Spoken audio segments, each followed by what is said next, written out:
C'est une maladie génétique du sang qui touche des milliers de personnes dans le monde, la drépanocytose. Pour l'OMS, c'est l'une des priorités. Et ici, chez nous également, pour plus d'une personne, c'est un cheval de bataille. Et c'est l'objet de notre émission d'aujourd'hui, Action Femmes, spéciale 19 juin, drépanocytose. On en parle avec des invités que vous allez découvrir. Merci de nous suivre.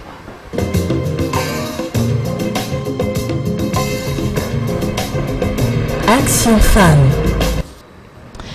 Elle a accepté de nous faire découvrir la face cachée de sa vie, de parler au cœur aujourd'hui. Il s'agit d'une dame, pour ceux qui la connaissent peu ou prou, c'est Madame Marie-Ange Mouchobekwa Likulia, ministre des Droits Humains, mais que nous recevons aujourd'hui en qualité de présidente de la fondation Likulia Lifoma. Avec elle, c'est le couple Djedi, Monsieur Olivier et Madame Sandra Djedi, et aussi Madame Irène Langakele. Avec eux, nous serons avec un expert, Docteur Placide Manzombi. Bienvenue à vous tous.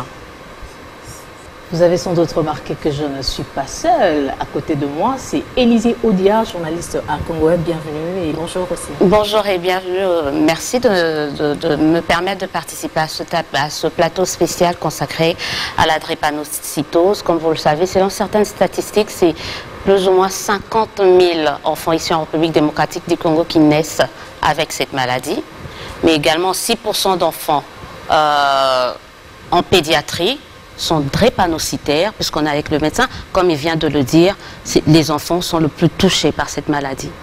Oui, les enfants sont les plus touchés parce que les statistiques que nous avons, que les médecins belges nous ont laissées depuis les années 50, les indépendances, et aujourd'hui ça n'a jamais changé. Pourquoi? Parce qu'il n'y a rien qui change, ça ne change pas comme ça. La moyenne est de 2% des naissances. C'est la moyenne, donc c'est de 1 à 3, avec une moyenne de 2. Donc si à l'hôpital général de Kinshasa, il y a 100 naissances, et il y en a en 24 heures, 100 naissances, 2 de ces bébés ou 3 sont drépanocytaires. Si nous estimons toujours au Congo notre population à 80 millions, si 2% sont drépanocytaires, c'est à peu près 1 500 000 à 2 millions de Congolais sont des drépanocytaires.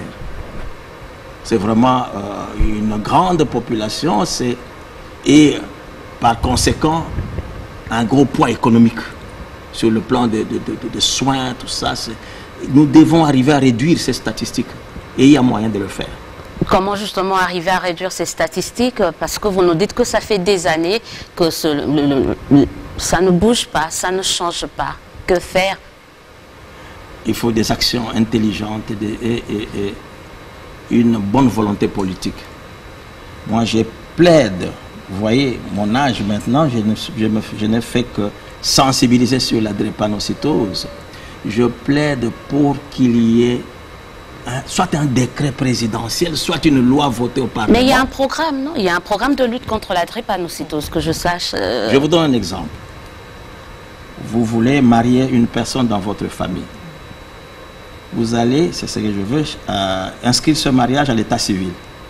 Il vaut mieux que le bourgmestre ou je ne sais quoi, l'officier de l'état civil vous dise donnez-nous votre certificat prénuptial, signé par un médecin et vous avez fait des examens. Nous sommes, quel jour aujourd'hui? Le 19 juin. Non, le jour mardi. Samedi passé, il y a eu beaucoup de mariages dans cette ville et dans ce pays.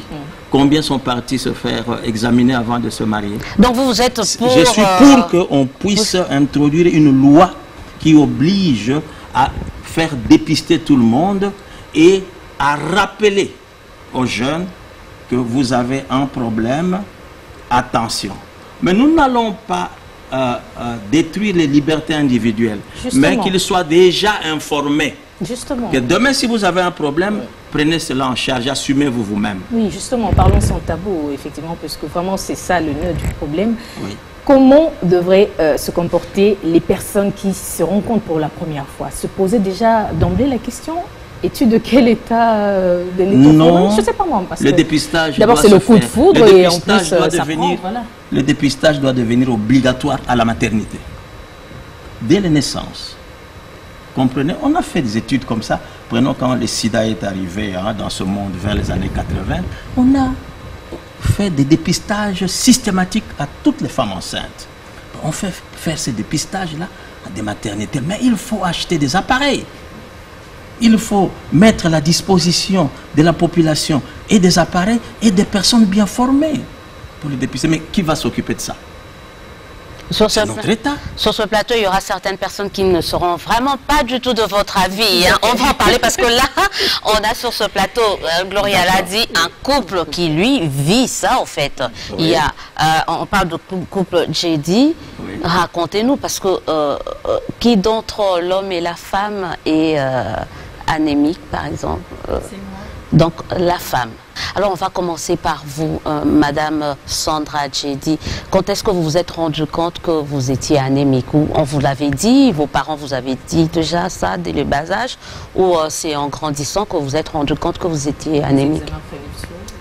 Non, pas du tout. Moi, j'ai la drépanocytose depuis l'âge de 3 ans. Ça, c'est que mes parents m'ont toujours dit. Et puis, évidemment, en grandissant, j'ai compris que j'étais un peu différente que mes frères et sœurs. Donc j'ai compris tout de suite que j'étais malade et que j'avais la drépanocytose. Différent, ça veut dire qu'est-ce que vous sentiez? C'était quel j'étais souvent malade, il fallait souvent aller à l'hôpital, il y avait des transfusions à faire, donc il y avait beaucoup de crises douloureuses aussi. Donc voilà, c'était un peu ça le quotidien quand j'étais petite. Est-ce que vous attendiez avec tout ce que vous aviez comme problème en grandissant que vous alliez vous marier un jour? En tant que petite fille, hein, on est tous des princesses, donc un jour, on rêve toujours d'avoir un prince. Mais c'est vrai que je ne pensais pas spécialement que j'allais me marier parce que je pense que la mentalité ou la famille se disait, pour moi, me marier, c'est comme si j'avançais les jours de ma mort parce que, bon, en tant que femme, je dois concevoir, il y a une vie de famille, donc je pense que même pour les parents, c'est pas vraiment accessible, je ne sais pas si je peux dire ça comme ça. Donc, voilà, ça. Et quand votre mari est venu, avant qu'il ne devienne votre mari, quand il est venu, qu'est-ce que vous vous êtes dit? Est-ce que dès le premier jour, vous lui avez dit, mais écoutez, attendez, je suis anémique, je peux mourir du jour au lendemain, vous lui avez dit ça? Non, pas du tout. Je pense qu'on s'est fréquenté 1 mois, et puis juste après, si ma mémoire elle est encore bonne, je pense que je lui ai dit directement que j'étais drépanocytaire et à l'époque, bon, il ne connaissait pas la maladie, donc je lui ai demandé d'aller faire des recherches, de réfléchir, de voir et tout ça, et puis on s'est donné quelques temps et il est revenu, et donc voilà. Et aujourd'hui, vous avez 2 enfants. Oui, comment ça se passe? On a 2 enfants. Comment ça se passe dans la vie de couple, dans la vie de tous le jour, et les enfants, ils sont... AS, oui, tous les 2 enfants sont AS. Dans la vie, donc notre quotidien, bon, c'est un quotidien un peu différent que les autres, hein, parce qu'il y a des règles à suivre, il y a certaines choses que je dois faire, que je ne dois pas faire. Et même par rapport à la vie de couple, c'est beaucoup de sacrifices aussi, c'est beaucoup de patience et c'est beaucoup d'amour parce que c'est notre vie et puis on est obligé de rester comme on est. Vous passez le micro à monsieur qui a décidé d'affronter cette maladie, de vivre cette maladie avec vous. C'était facile? C'était quoi le déclic? Bon, il n'y avait pas vraiment un déclic en tant que tel. Hein. C'est juste, pour moi, c'était bon, j'ai rencontré une personne que j'ai aimée et on a commencé à parler mariage. Quand on a commencé à parler mariage, on a commencé à parler aussi de sa condition. Moi, j'ai découvert, je veux dire, parce que peut-être qu'elle ne le sait pas, mais bon, elle était venue une fois chez moi et puis elle a commencé à avoir des douleurs. Et bon, c'est là où j'ai su, elle a dû appeler sa sœur, parce qu'elle vivait à l'époque avec sa sœur. Elle était à l'université, elle vivait à l'époque avec sa sœur. Elle a appelé sa sœur qui devait lui emmener des médicaments. Et bon, c'est là où tu te poses quand même des questions. C'est quoi? Qu'est-ce qui se passe? Et là, bon, on t'explique après. Tu t'informes, oui. Bon, la décision n'était pas basée sur le fait qu'elle était malade ou pas. On a été, comme elle était traitée en Belgique, on a été en Belgique pour rencontrer ses médecins et pour que je fasse l'électrophorèse. Mais bon, la décision pour moi n'a pas été au niveau de la maladie. C'était juste pour moi savoir comment me comporter. Parce que bon, au fur et à mesure qu'on a avancé, il y avait des crises, il y avait des séjours à l'hôpital. Donc maintenant, et puis même le quotidien aussi, bon, parfois elle est bien, mais pas bien dans le sens qu'il y a des petites douleurs qu'elle gère. Elle n'en parle pas parce que, bon, pour ne pas affecter, mais bon, au fur et à mesure qu'on vit ensemble, tu détectes, tu comprends certaines choses. On l'accommode autant qu'on peut. Voilà, donc c'est ce que je lui ai dit, c'est-à-dire que quand quelqu'un a un handicap, ça n'empêche peut-être pas de vivre, mais on ne doit pas ignorer la maladie. On vit avec, en fait. On fait ce qu'on peut avec. Au niveau de votre famille, on fait un rétropédalage. Quand vous avez décidé de la prendre en mariage, c'était quoi la réaction par rapport peut-être à son état de santé? Bon, mes parents étaient... Bon, mes frères et sœurs, je n'en ai pas parlé, mais mes parents, je leur en ai parlé. Et ils nous ont supportés, en fait. C'est-à-dire qu'ils ont appris à la connaître. Ils ont appris à la connaître, sa personne. Et donc, c'était une bonne personne pour moi. Et donc, avec ça, comme je vous l'ai dit, ils nous ont supportés. Je sais que, par exemple, ma mère, quand Sandra est à l'hôpital, elle appelle souvent. Elle se donne la peine de l'appeler directement, de nous encourager dans la prière et autre chose. Donc, ils ont toujours été... Ils nous ont supportés, en fait. Je veux dire, chez nous, chez moi, dans ma famille, il n'y a pas vraiment ce sens-là.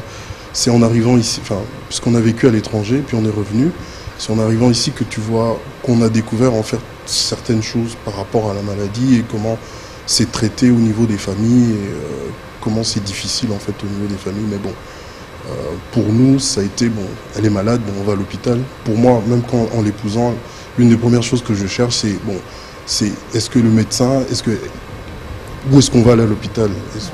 Voilà, c'est ça ma priorité, même en revenant ici, c'est chercher à trouver un cadre où elle pourrait être, si jamais il y a un problème, elle pourrait être traitée correctement et prendre une assurance si jamais il faut rentrer à l'étranger. Voilà. Donc c'était ça en fait, c'est comme ça qu'on vit en fait. Pour être... Merci beaucoup. Madame Marie-Ange Mouchobekwa, vous également, vous êtes parmi nos invités. C'est une première. Pourquoi seulement aujourd'hui? Eh bien, merci de me donner cette opportunité. Pourquoi aujourd'hui? Je préside, comme vous avez dit dans la présentation, la fondation qui porte le nom de mon défunt mari, Likulia Lifoma. Pour ceux qui le connaissaient, Claudien. Alors, il était drépanocytaire, SS. Il est décédé il y a à peu près 4 ans, bientôt 4 ans. Il allait vers ses 52 ans. Donc il restait que 4 mois pour qu'il totalise 52 ans. Cette fondation avait été créée par lui et moi pour soutenir les enfants drépanocytaires, comme lui. Et nous les avons soutenus pendant plusieurs années. Le docteur Manzombi, qui est là, le sait, et d'autres médecins le savent. Nous n'avons jamais voulu médiatiser, étant donné qu'il était acteur politique, moi-même également. Il ne voulait pas, moi non plus, qu'on interprète nos bonnes œuvres par rapport à cette maladie, qu'on interprète mal nos bonnes œuvres, que les gens pensent qu'on le faisait à des fins politiques. Mais avant son décès, il me disait toujours, tu vas continuer la lutte. Tu dois poursuivre la lutte. Et je l'ai poursuivi. Je n'ai jamais témoigné, vous sentez que j'ai beaucoup d'émotions. Parce que je n'étais pas sûre de parler sans émotion. Mais, non, je préfère laisser d'abord les autres parler. Je vous en prie. Vous savez que c'est toujours pas facile. On peut comprendre... là, c'est le cœur qui parle. Et que c'est la première fois qu'elle décide de faire ça. et qu'on peut vraiment très largement comprendre. Mais je voulais revenir, docteur Manzombi, vous-même, vous êtes également un drépanocytaire, mais vous avez dépassé le cap de 60 ans, 65 ans, donc ça prouve qu'on peut vivre et vivre longtemps avec cette maladie. Je signale ce qu'il a dit avant de commencer. Il a dit que je suis moi-même un vieux anémique. C'est ce qu'il a dit. Merci beaucoup pour la parole.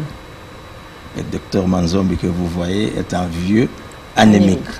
Dans 2 mois, le 26 août, 64 ans. Et vous voyez que je suis émotionné après les paroles de Madame la ministre, parce que j'ai connu un ami qui s'appelait Claudien Likoulia, que j'ai soigné aussi. Et il est parti, paix à son âme, nous suivrons un jour. Je crois que moi, le docteur Manzombi, je commence à devenir heureux et je crois que je mourrai heureux. Parce que je me suis battu 30, 40 ans durant sur des plateaux de télévision comme ça, en train de sensibiliser et de dire que je suis anémique seul. Pendant des années, je n'ai jamais compris pourquoi les parents, les frères, les amis, des drépanocytaires ne voulaient jamais le dire en public. Alors que quand vous libérez la parole, vous gagnez quelque chose. Vous sauvez des milliers de vies. Vous sauvez des milliers. Je suis heureux et je rends hommage à Madame la ministre qui est avec moi sur ce plateau. Je crois que le plaidoyer que j'ai fait des années durant commence à porter. Je rends hommage à ce couple qui est ici, une ancienne malade à moi, Ayolo Mabanga, devenue une mère qui vivait heureux. La drépanocytose, quand nous disons SS, nous disons souvent souffrance et sourire. Vous voyez que moi, je suis ouvert, je suis heureux, quand je dois m'amuser, je m'amuse, mais je connais mes limites physiques. C'est ça l'essentiel. Vivez heureux. Je crois que même après moi, Madame est là, elles prendront la relève de cette lutte. Car si nous ne faisons rien, la drépanocytose va nous ronger toujours. Et dans toutes les familles. Je l'ai dit, toutes les familles élargies dans notre pays est concernée. Si ce n'est pas vous, c'est une nièce, c'est un cousin, c'est un oncle, c'est un beau-frère, c'est un mari. C'est comme ça. On va revenir à Madame Mouchobekwa, après ce temps d'émotion quand même. Vous avez repris le flambeau, la lutte. En quoi faisons concrètement et qu'est-ce que vous comptez faire? Ce que le docteur vient de dire, j'ai donc poursuivi la lutte que nous avions commencée. J'ai décidé de témoigner. Aujourd'hui, beaucoup de gens ne le savaient pas. Mon mari était drépanocytaire, SS. 14 ans de vie commune.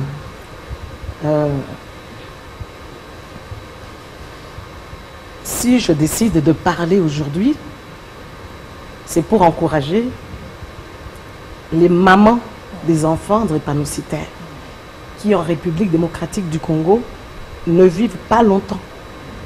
Il y a quelques jours, j'étais dans un deuil.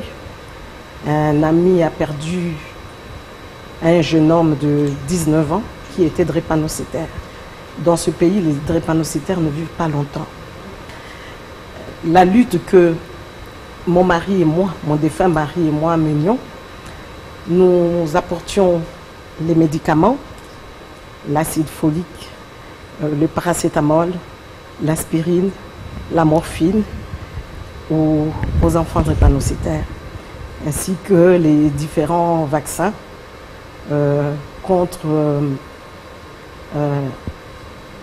la pneumonie, contre l'hépatite B, et ainsi que d'autres vaccins. Et il y a 3 mois, c'est depuis 3 mois que je travaille sur un projet avec le docteur Pascal Chamala, et qui est en train de faire un dépistage sur l'hépatite B et C, parce que les enfants drépanocytaires sont exposés à toutes les maladies qui peuvent être contagieuses, qui pourraient contaminer à travers le sang. Alors, à travers la fondation qui porte le nom de mon défunt mari, j'ai financé le dépistage pour 500 enfants. Je ne souhaiterais pas donner le montant, mais ça coûte extrêmement cher. Mais je considère cela comme la dîme qu'on donne à l'église. Il faut aider les enfants. Mais je veux dire également qu'il n'y a pas de honte à être drépanocytaire. Il n'y a pas de honte à épouser un drépanocytaire. Mais un dépistage préalable, le médecin a dit cela. Est-ce que vous partagez cet avis-là? Un dépistage prénuptial ou obligatoire d'abord chez les bébés? Moi, je m'oppose à cette loi qui serait d'ailleurs une violation des droits de l'homme. On ne peut pas voter une loi qui obligerait les Congolais à épouser X ou Y ou à ne pas épouser X, Y. Un mariage, c'est un acte qu'on pose personnellement, en âme et conscience. Supposons qu'on vote même cette loi, dans le pire des cas. Mais comment vous allez empêcher aux gens de faire des enfants hors mariage? Ils vont quand même faire des drépanocytaires, parce que ce n'est pas tout le monde qui se marie. Il y a ceux qui font des enfants hors mariage. Je pense qu'il faut lutter contre la maladie autrement. Et puis même si on votait cette loi, vous êtes marié. Oui. C'est-à-dire, on aurait pu empêcher à votre femme de vous épouser parce que vous êtes drépanocytaire SS. Parce que la loi dont vous parliez, c'est une loi qui empêcherait à deux individus AS de se marier. Vous empêcheriez au mari de Sandra de tomber amoureux et d'épouser la femme qu'il a choisie. Vous m'empêcheriez à moi d'épouser l'homme que j'ai épousé et que Dieu a rappelé à lui. Ça serait une violation des droits des citoyens. Ce que je pense, c'est qu'il faut encourager le dépistage et que les personnes qui décident de leur propre chef de renoncer à leur relation, parce que les deux se retrouvent AS, libre à eux de le faire. Mais ceux qui décident de se marier quand même, c'est de les accompagner. Je pense que la médecine a tellement évolué aujourd'hui que si cette maladie touchait l'Occident, on aurait déjà trouvé des médicaments. Vous avez vu le sida a traversé les frontières de l'Afrique et on n'a pas pris 20 ans pour trouver un remède, entre guillemets, grâce à la trithérapie. Il y a des gens qui vivent 20 ans, 25 ans, 30 ans aujourd'hui étant séropositifs. Je parle également d'Ebola. Ebola se limitait à l'Afrique. Lorsque, il y a quelques années, Ebola a traversé les frontières, est arrivé en Espagne, en Italie, l'Occident a compris qu'elle était menacée. On a trouvé un vaccin contre Ebola. La drépanocytose est essentiellement concentrée en Afrique subsaharienne. Ce sont les populations les plus touchées, quoique en Amérique du Sud, il y en a. Il y en a également en Asie du Sud-Est, mais c'est l'Afrique noire qui est le plus touchée. Et il n'y a pas de progrès. Il n'y a pas de progrès dans la mesure où il n'y a pas de médicaments comme tels qui soignent. Il y a juste des médicaments qui atteignent la douleur et des médicaments qui permettent aux drépanocytaires de vivre longtemps. Mais il n'y a pas de médicaments. Et même ces médicaments qui leur permettent de survivre, ce n'est pas tous les malades qui y ont accès. Et ce sont des médicaments qui coûtent cher, des vaccins coûtent cher. Et étant donné que les crises sont très fréquentes, des familles démunies n'ont pas les moyens d'aller régulièrement à l'hôpital. Raison de plus pour stopper cela en amont, madame, quand vous dites, par exemple, que non, vous êtes contre une loi qui pourra faire du dépistage prénuptial une obligation. Et que l'officier d'état civil interdise à deux personnes de se marier. Ça, mais le fait, ça pourrait participer à mettre un terme à cette maladie. Mettre fin à ce cycle infernal. Qu'on le fasse pour les diabétiques aussi, madame Élisée.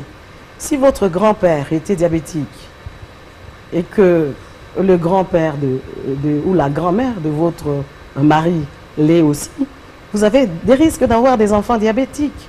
On ne peut pas. On ne peut pas le faire. Il faut que ça soit une décision personnelle. En tout cas, moi je ne pense pas que l'État pourrait à ce jour, au XXIe siècle, interdire à deux personnes qui s'aiment de se marier. Moi, personne n'a pu... Le bon sens, c'est vrai que l'amour rend aveugle, on n'est pas aveugle. Ça fait réfléchir aussi. Mais est-ce que vous avez l'impression que je ne suis pas une femme instruite?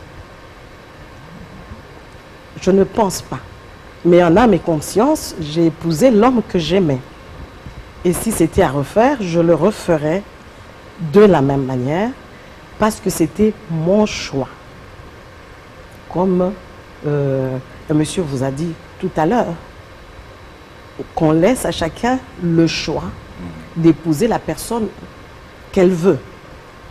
Et s'il y a des personnes qui, pour les raisons que le docteur a avancées, renoncent à leur union, ça, c'est leur libre choix. Mais je pense qu'au-delà de tout ce qu'il dit, il faut qu'on construise des hôpitaux pour les malades anémiques. Je ne vais peut-être pas monopoliser la parole. Pour ceux qui ont visité le centre Mabanga, il fait pitié. Il n'y a pas de climatiseur. Des personnes anémiques ne peuvent pas vivre dans des endroits qui ne sont pas aérés. Il faut la climatisation. Il fait extrêmement chaud à Kinshasa. Et puis, le centre n'est pas propre. Une personne anémique drépanocytaire doit vivre dans un environnement sain pour éviter d'attraper des infections ou la malaria, parce que toute fièvre va baisser le taux d'hémoglobine et peut conduire à la mort. Ces enfants n'ont pas accès au vaccin. En France, par exemple, qui est le pays le plus touché par la drépanocytose, parce qu'il y a beaucoup d'Antillais qui sont touchés par cette maladie, tous les malades drépanocytaires ont leur carte qu'ils portent dans leur sac et ont accès aux soins gratuitement. Et tous les médicaments sont gratuits. Parce que ce pays est bien conscient que c'est une maladie qui coûte cher et qui ruine. Mais nous sommes dans un pays où on risque d'avoir les cartes pour toutes les maladies. Hein. On est envahi par toutes formes d'épidémies, toutes formes de maladies. Il faut tout est prioritaire ici. Pourquoi, à votre avis, la drépanocytose devait être la priorité ou des priorités passées avant les autres maladies? Non, non, on ne parle pas des priorités, mais elle fait partie quand même, si elle touche plus de 2 millions de Congolais, c'est que c'est une maladie qui mérite d'être prise au sérieux. C'est un problème de santé publique. Et puis peut-être que vous semblez minimiser, mais la drépanocytose, lorsque on fait des crises chaque mois, où il faut faire le bilan sanguin chaque mois, ça coûte parfois les yeux de la tête pour ceux qui n'ont pas d'argent. C'est juste ça. Et puis, si aujourd'hui, il y a un programme national de lutte contre la drépanocytose, c'est parce que le gouvernement a bien pris conscience. Si l'ONU a décrété la journée du 19 juin comme journée internationale de lutte contre la drépanocytose, c'est parce que c'est une maladie qui fait des ravages dans le monde. Docteur Placide, dans un pays, il y avait un mot à placer. Donc, ce n'est pas une bonne option, la loi. La loi. Il faut envisager autre chose. Attention. Je crois que je suis d'accord avec madame. La discussion doit se faire dans un forum quelconque, créer un atelier où il y a médecins, juristes, spiritualistes, je ne sais pas, sociologues, tout ce que vous voulez, psychologues, la discussion devra se faire. Moi, je compte lancer cela. Je vous ai dit que j'étais heureux d'avoir Madame la ministre sur ce même plateau et que mon plaidoyer porte. Ça va porter demain. La loi, c'est une compréhension très restrictive de cette loi. La loi s'appellera loi de protection des drépanocytaires. Je vous donne des exemples simples. Un drépanocytaire a bien étudié, à l'âge de ma fille ici, ma fille là, très intelligent, il travaille, j'en ai connu moi. Il trouve un travail. Je sais pas, il était informaticien quelque part. C'est vrai, 3 mois, 6 mois, 12 mois après, il fera sa crise. Il a trouvé un travail, il a fait sa crise 6 mois après, il a fait 1 semaine à l'hôpital. Il rentre au travail, le patron qui était, je ne sais pas, libanais ou indien l'a chassé. Quel est le soubassement juridique qui protège ce jeune homme-là? J'ai ici, situation des élèves drépanocytaires ou anémiques SS dans des milieux scolaires. Situation circulaire relative à la gestion des élèves drépanocytaires et anémiques SS en milieu scolaire. République démocratique du Congo, ministère de l'enseignement primaire et secondaire, professionnel, le ministre. Ça a été signé en 2008 par un ministre à qui je rends hommage, il s'appelait Maker Mwangu Famba. Nous avions des gros problèmes avec la scolarisation des drépanocytaires. Il fait ses crises, il peut rater une interrogation, il peut rater un examen, il peut rater des cours. Quand il rentre, au lieu de lui donner des interrogations de rattrapage, au lieu de lui donner des cours de rattrapage, des examens de rattrapage, on le laisse, il est nul, il double l'année, ou on le chasse de l'école. Depuis que nous avons cette lettre circulaire signée par un ancien ministre comme madame, ça aide beaucoup les drépanocytaires à fréquenter les écoles. Il suffit qu'on envoie, souvent je fais des annotations, je mets mon numéro, aucune école n'appelle. Ils acceptent. Ah bon, Toyeba quitté, que c'était comme ça. Madame la ministre, ici en Angola, je ne voudrais pas aller très loin. L'IDREA dont vous parlez est gratuit. Ça ne peut pas venir comme ça. Il faut quelqu'un au niveau politique qui puisse décider cela. Je crois que nous avons mal fait de comprendre cette loi sous forme de mariage. Non, ce n'est pas ça mon objectif. Le mariage, je vous avais même dit que ce sont des libertés individuelles, mais l'information et l'orientation de notre population. Nous avons sensibilisé, moi j'ai presque 40 ans de sensibilisation, nous les médecins, nous avons conclu à un échec de la sensibilisation. Il faut trouver d'autres stratégies. On peut en discuter. On peut, si vraiment la fondation de mon estimé Likulia peut aider à organiser au niveau du programme de lutte contre la drépanocytose un atelier où on inviterait des intelligences, on peut en discuter. Ne réduisez pas cette loi à des mariages ou à des intentions volontaires de personnes. Non, la loi est très vaste. Merci. Il y a Madame Sandra également Djedi qui a une fondation qui travaille en partenariat avec, si vous pouvez passer le micro à Madame Sandra, déjà pour savoir, on parle de cette réflexion-là qui doit être menée autour de cette maladie pour faciliter justement l'accès à certains produits. Et vous, vous avez une fondation. Concrètement, qu'est-ce que vous faites comme travail dans cette fondation par rapport à cela? Moi, j'ai une fondation, donc Sandra Lengo Djedi, les amis de Jeden et Janel. Donc, ce sont vos enfants? Oui, ce sont mes enfants. Voilà. Pourquoi j'ai voulu faire cette fondation? Parce que je me suis rendu compte que j'ai eu à faire quelques visites à l'hôpital de Mabanga. Comme Madame Cheveux l'a dit, c'est quand on rentre dans ce centre, ça, en tant que personne drépanocytaire, ça fait mal. Ça fait mal parce qu'évidemment, il n'y a pas, on n'a pas tout, par exemple, il n'y a pas des machines à oxygène, il y a beaucoup de matériel qui manque, et puis par rapport à la propriété en soi, il n'y a pas. et comment faire pour qu'une personne drépanocytaire puisse même guérir, mais pourtant, il ou elle se retrouve quand même à l'hôpital. Donc, moi, ma fondation, c'est que moi, j'ai ciblé, c'est sensibiliser, c'est parler de cette maladie sans sujet tabou, parce que je pense qu'ici, au Congo, bon, je ne vais pas dire l'Afrique, parce que moi, je suis congolaise, donc, j'ai remarqué que c'est un sujet très tabou, où même les parents, en soi, ils ont honte d'avoir des enfants dites SS.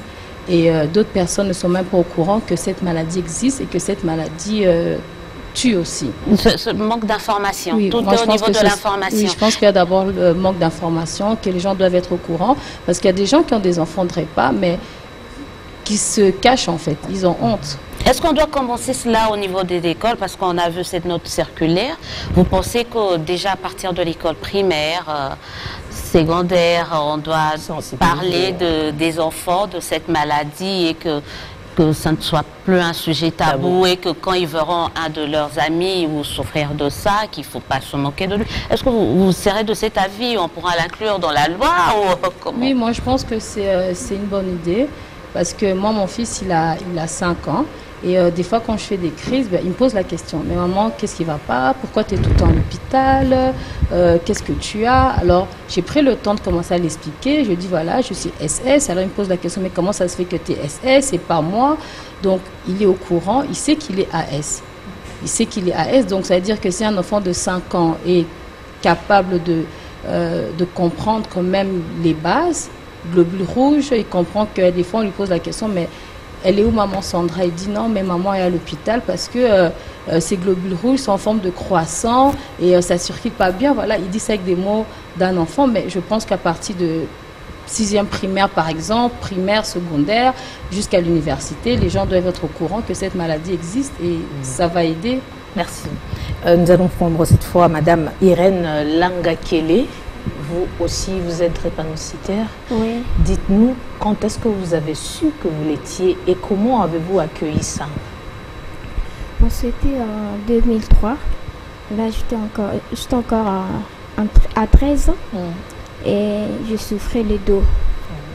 Et ma tante m'a amenée à l'hôpital pour faire les examens et sache que c'est quoi qui me dérange. Et on l'a dit que non, je suis de l'anémique AS. Et à partir de cela que je me suis reconnue que non, je suis AS. Et puis on m'a dit comment je dois se comporter, comment je dois démonter. AS. Okay. Oui. Et on m'a dit que je commence d'abord à éviter de choses comme rapport sexuel à tout moment. Là, ça peut détruire mon corps et suivre les instructions du docteur. Quand j'ai appris ça, que j'étais anémique, en tout cas, je disais que non, pour moi vraiment c'est fini. Donc, je ne sais pas, mais par la grâce de Dieu, et je vis comme tout le monde. Si ça me fait mal, je sais que non, je vais prendre ce médicament et je vais boire et puis ça va pas me faire mal. Avec cette maladie, c'est vraiment il faut vraiment se faire soigner, éviter la malaria, parce que s'il y a la malaria, en tout cas là vraiment tu auras vraiment des douleurs. Les douleurs s'il y a le maladie, il y a la malaria, le fièvre là ça diminue aussi le sang. Lorsque ça diminue le sang et puis le douleur va remonter vraiment et si tu n'es plus fort, tu peux même mourir.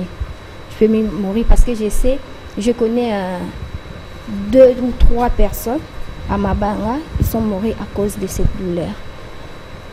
On lui a transfusé, mais ça ne va pas vraiment tenir parce que les douleurs étaient vraiment plus fortes. Je ne sais pas si Dr Manzom tu es au courant. À Mabanga Papi et ok. Oui. Donc éviter, c'est-à-dire qu'aussi si on arrive, là on se rend compte d'une chose, si on arrive à lutter contre la malaria efficacement, on peut faire d'une pierre plusieurs, les infections et tout, on peut faire de 2 pierres plusieurs coups, d'une pierre plusieurs coups quand même. Déjà que éviter la malaria, c'est quand même Le micro, vous Pas si pouvez facile donner que ça. Moi, j'avais quelque chose à compléter. Ah, Madame Marion, j'aimerais compléter quelque chose. Oui, je voulais... c'est quoi ton prénom? Irène Langakele. Oui, je voulais compléter Irène. Je ne suis pas médecin, mais je ne pense pas que c'est la douleur qui tue les drépanocytaires. C'est soit le manque de sang, et ce manque de sang en pleine crise attaque les organes vitaux tels que le cœur, les reins, le foie, les poumons, la rate. Ce n'est pas la douleur qui tue. Je vais chuter. Je pense que, comme Madame Élisée a dit tout à l'heure, on peut faire d'une pierre plusieurs coups. Déjà, la lutte contre la malaria nous concerne tous, anémiques ou non. Assainir l'environnement nous permet également d'éviter la fièvre typhoïde ainsi que d'autres maladies infectieuses. Mais l'accès aux soins, pour l'instant en tout cas pour les drépanocytaires qui existent, est la meilleure manière de les protéger. J'insiste sur l'accès aux soins et sur la sensibilisation. Sandra a dit tout à l'heure que c'est un sujet tabou. Les parents qui ont des enfants drépanocytaires se cachent, ne veulent pas en parler, et des enfants drépanocytaires dans leur famille sont maltraités. On pense parfois que c'est une malédiction.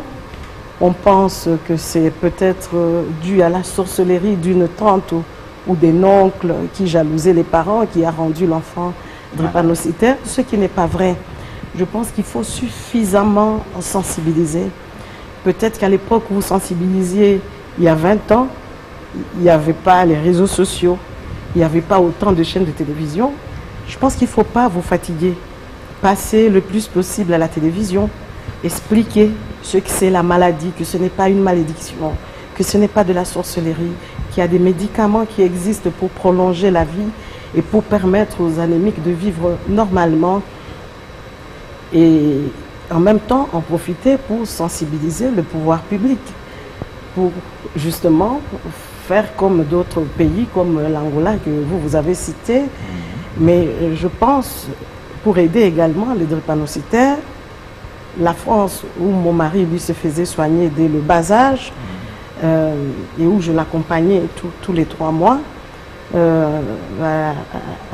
au CHU Henri Mondor et à l'hôpital international Georges Pompidou, il y a une association des drépanocytaires. Dans cette association, on invite les conjoints des drépanocytaires. C'est-à-dire, si Sandra, qui est drépanocytaire, va à toutes les réunions avec son mari. Et mon défunt mari, qui était drépanocytaire SS, allait à toutes les réunions avec moi parce que dans ces associations, on apprenait aux drépanocytaires comment vivre avec la maladie et on apprenait à leurs conjoints, on apprend, parce que l'association existe, mais moi je n'y vais plus, on apprend aux conjoints les gestes qui sauvent. Parce que lorsqu'un drépanocytaire fait une crise à la maison, le temps de le conduire à l'hôpital, il faut apprendre les gestes qui sauvent.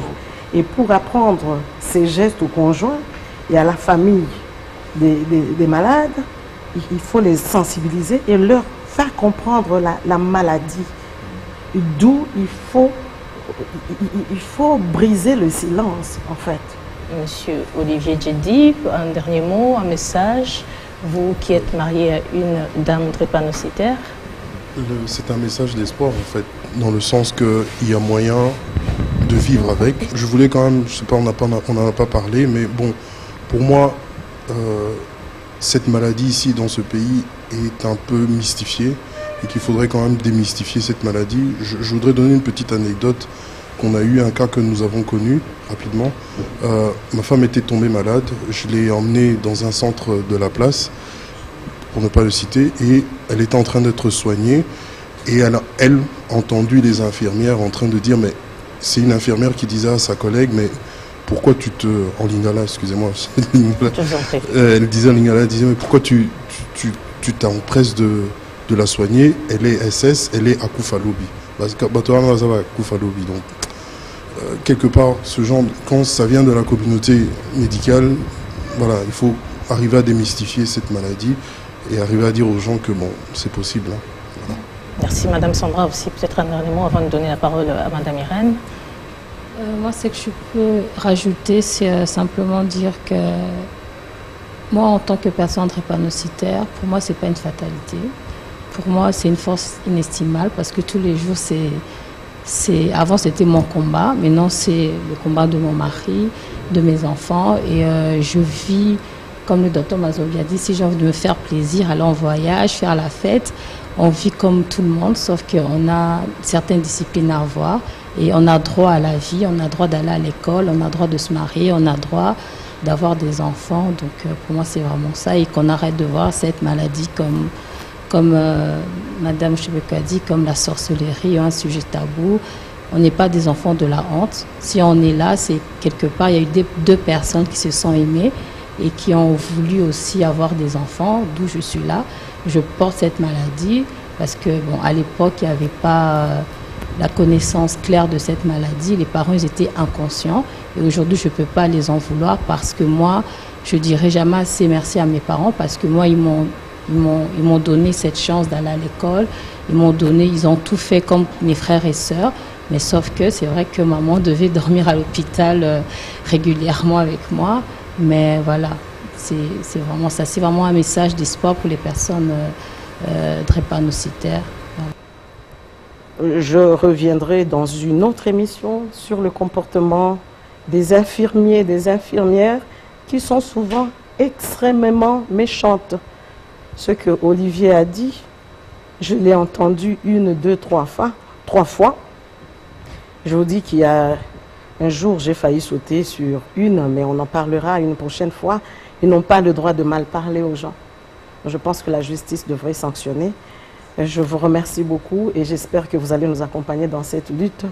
Madame Gloria et Madame Élisée, merci beaucoup. Merci beaucoup à vous vraiment d'avoir répondu à notre invitation et de partager vos expériences. C'était une belle émission, riche en émotions, mais surtout en instruction. Merci également à Élisée Odia, ma co-présentatrice, journaliste à Congo Web. Et ce sera tout pour cette émission. Vous avez sans doute remarqué que ce n'était pas Action Femmes telle quelle, mais Action Femmes spéciale 19 juin, journée de lutte contre la drépanocytose, cette maladie qui tue et qui est génétique, mais 2 choses seulement à retenir, avertir et orienter, tel qu'a dit le docteur Manzoumbi. C'en est fini pour aujourd'hui.